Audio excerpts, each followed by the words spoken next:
The nation was still on fire just 3 days after 9/11, when a distraught woman holding up a poster of her missing fiancé became the image and the face of the deadliest terrorist attack in modern history. That woman is Rachel Uchitel. Her fiancé, Andy O'Grady, was working on the 104th floor when Islamic terrorists flew United Flight 175 into the South Tower of the World Trade Center.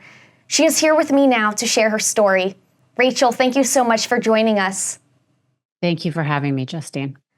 Can you please share just a little bit about your husband and encapsulate how your morning started that day?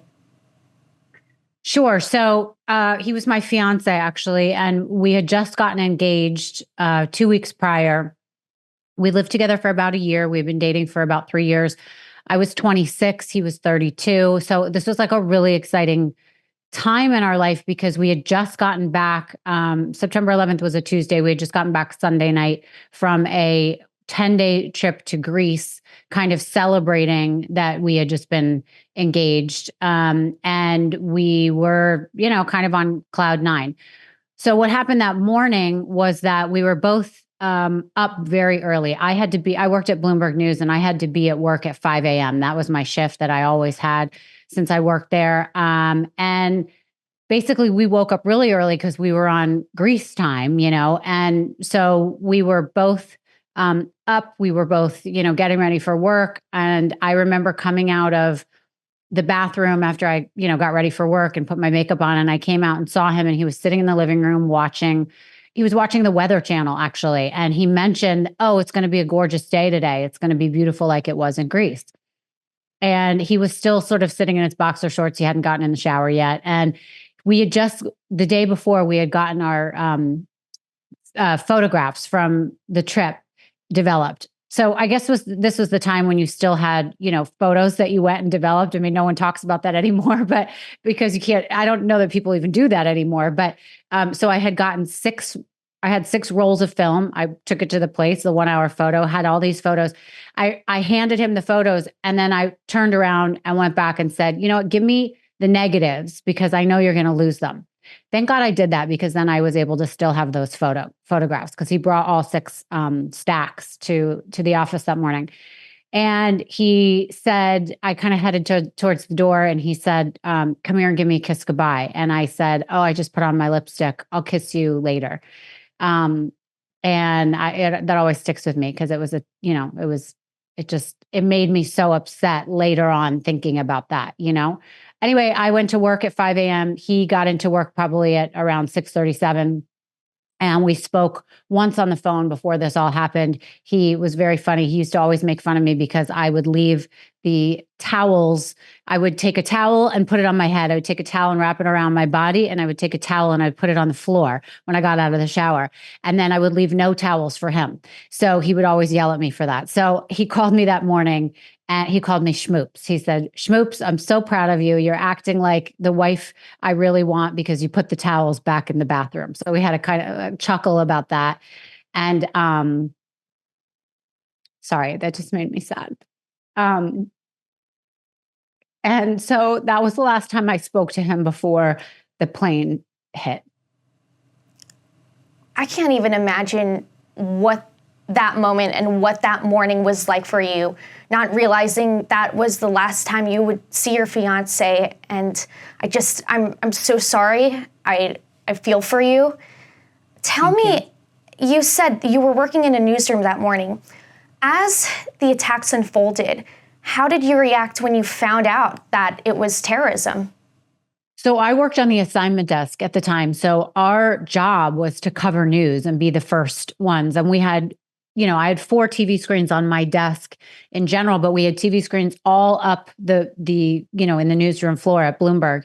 And I'll never forget when it happened, everyone thought that it was just a commuter plane or it was a private pilot that had gone into the plane. Nobody from the beginning knew that it was a big commercial airline.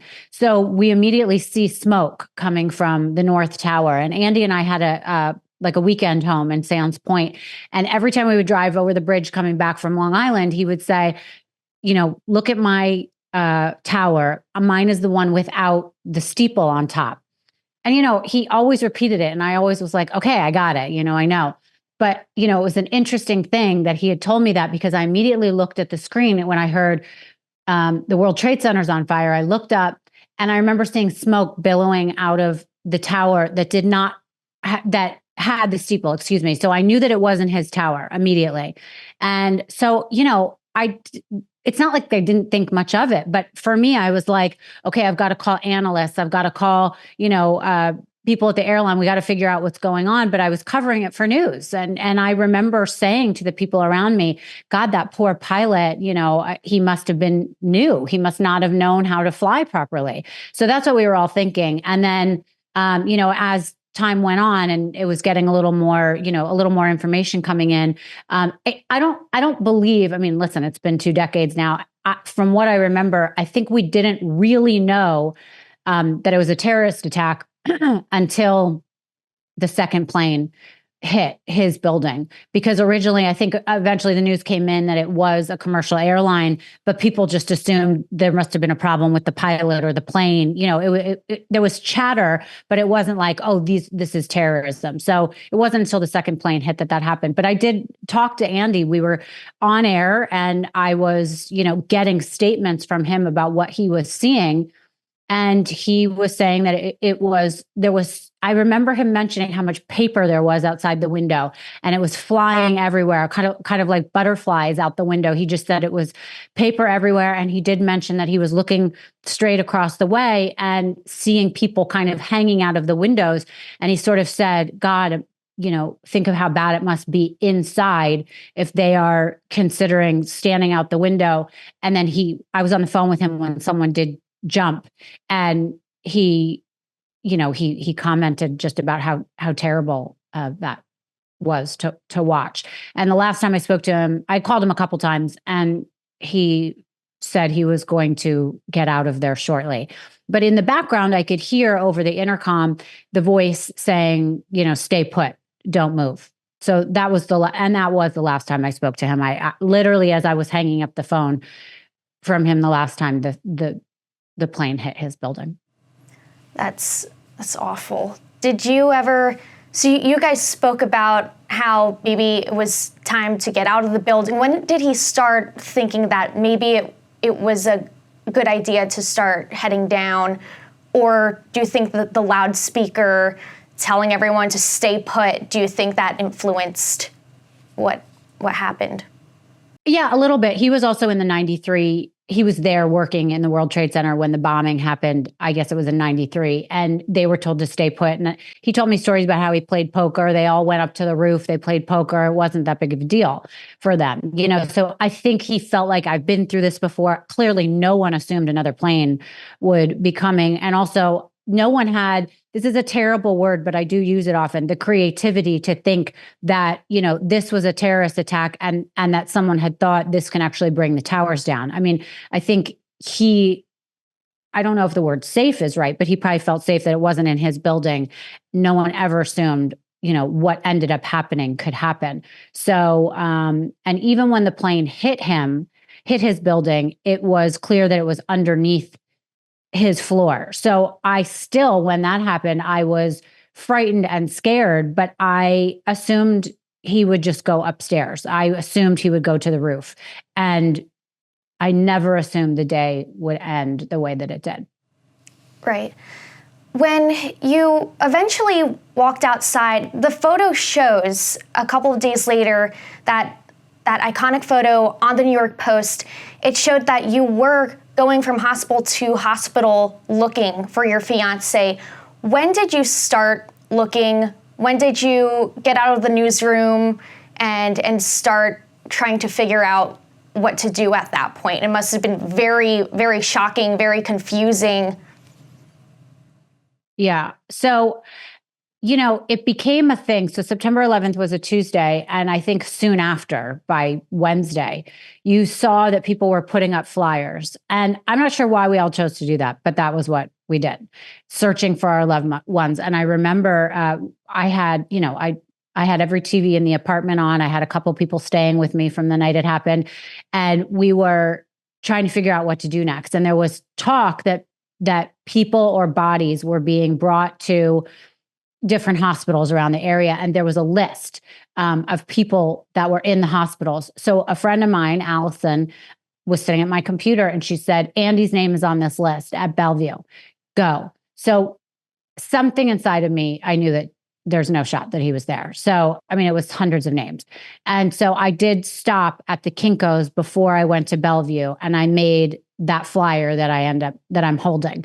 And I brought, photos, and Kinko's, I'll never forget. They gave it to me for free. They made the posters. They didn't charge me. And I went with this huge thing of posters, and I stood online, and I ended up going to a bunch of different places, the Armory, the Bellevue Hospital, a couple others, and standing in line, and you hear the stories of the people in front of you. You hear the stories of the people behind you. And it was terrible. I mean, parents crying. They have no idea where their son is, young wives with little kids, sisters, brothers, whatever it was. And they're all eager to tell their story of their missing person and wanted to hear my story of my missing person. So you really develop a relationship when you're on these lines. And then you see them get to the front of the line. You see the disappointment in their face when they're told that their loved one is not there. And then, the media was kind of at the front and was listening to everyone's stories and trying to talk about the missing people. And then people would take their posters and put them up on the wall. So in that photograph where you see my face, it's interesting because somebody has sent me the video of that, and all the cameras went on. I had forgotten about this, but a reporter asked, "Can you tell me about who you're missing?" I am very stoic. I tell all the details about Andy, when the last time I spoke to him was, the fact that we were just engaged. I was 26 and he was 32. And the cameras, they said, "Thank you." And the cameras went off. And you see me in the middle of crying in the photo that the Associated Press photographer got. And that was a photo that ran on the cover of almost every newspaper in the world. New York, named it New York's Tragic Face, I think, because it was a story that kind of resonated with everyone. A young girl who had lost her fiancé, and it made sense that was something that would resonate with the country, especially New Yorkers. But it was a moment where I kind of lost it. I said, "You have to help me. I don't know what to do. You have to help me." And that was the moment that photo was actually taken. From that moment up until now, how have you coped for the past 23 years? And have you found purpose in speaking out about what happened? Well, coped is a word I wouldn't say that I've done well. I mean, when you lose someone listen, I lost my father in a terrible way, when I was younger. So I feel like, losing someone in the way that I did was such a jarring thing that stays in my bones that I will never forget. I'm 49 now. I was 26 when that happened, and it still hits me the same way now that it did then. So time has made it a little bit easier, but really not very much. I mean, it was a terrible thing to have happen. The one thing I can say is anyone who went through that and really lost someone, you have this bond with them that you don't have with other people. And I can imagine that that's the same thing for other major tragedies, like, in Columbine, or like, when you see what happened in Miami with the building falling. Only people that have been through things like that can really understand what that's like, holding out hope, not knowing what happened, feeling that terror that you will always want to know what happened to them, in those last minutes. It's a terrible thing. They didn't find his body until, 4 or 5 months later. And so the not knowing of how he died was really awful for me. But coping, I feel that it's important every year, especially, to tell his story, to tell people who he was, and to have people remember his name so that he's not forgotten, because there were so many people that were lost. But, everyone has a story that's important to hear. Andy's that he was an unbelievably warm, loving guy. I was lucky to have been loved by him. I was lucky that he wanted to spend the rest of his life with me.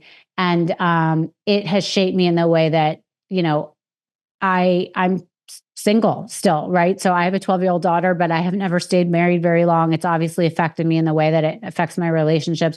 I haven't found somebody that I consider the love of my life like I did Andy, where I felt very lucky to be with them. So, I am always available to tell people about the kind of person he was, and how lucky you were to have known him.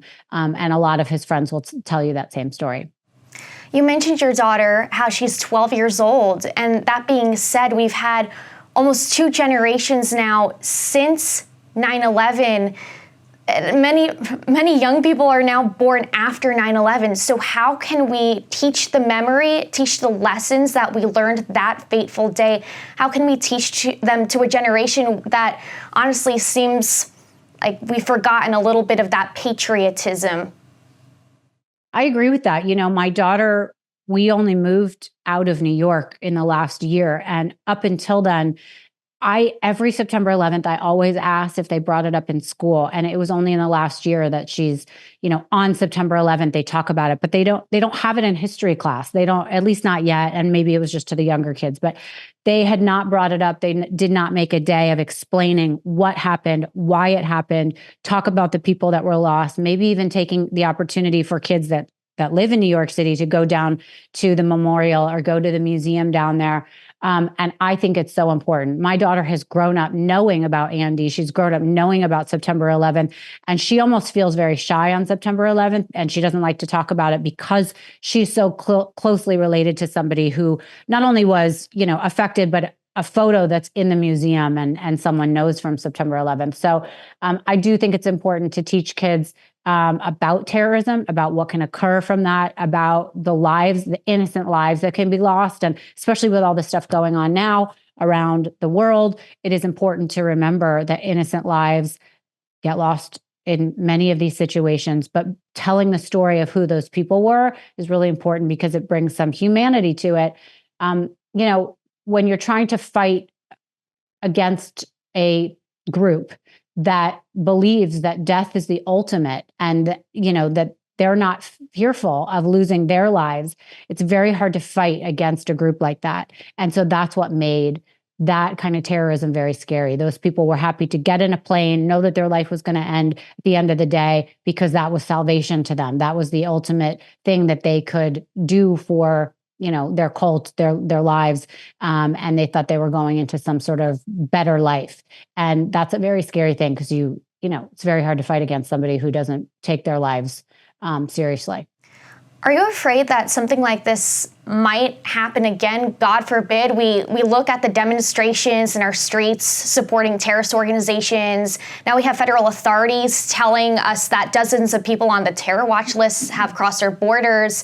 And then you have some politicians who seem to delegitimize what happened on 9/11 simply by phrasing it as some people did something. So with all of that, with our culture, do you think that never again, God forbid, might happen again soon if we don't be careful? I definitely think it will happen again. I hope that we're more prepared. The thing is that even within America, there's so many conspiracy theories still going on, that this was an inside job, that, it was from our own government, from our own people that live here.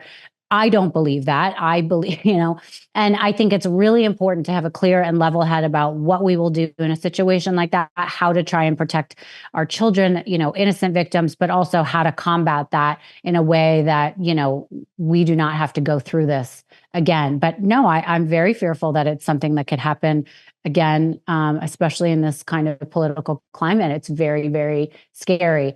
It's interesting. I've been through a lot in my life, so my heart rate doesn't go up in certain crises like this, because I've been through it. I've walked it. I know how to navigate it after the fact, so if it does happen, I'm not somebody who lives in fear of it happening. I just hope that I live in fear for the people that will be the innocent victims in it. And, I just hope that, people in our government, I hope we are going to be electing people who are very, are paying attention to Homeland Security, are paying attention to what is going on to try and prevent this ever happening again. But I'm sure and possibly in our lifetime, it will happen again, unfortunately.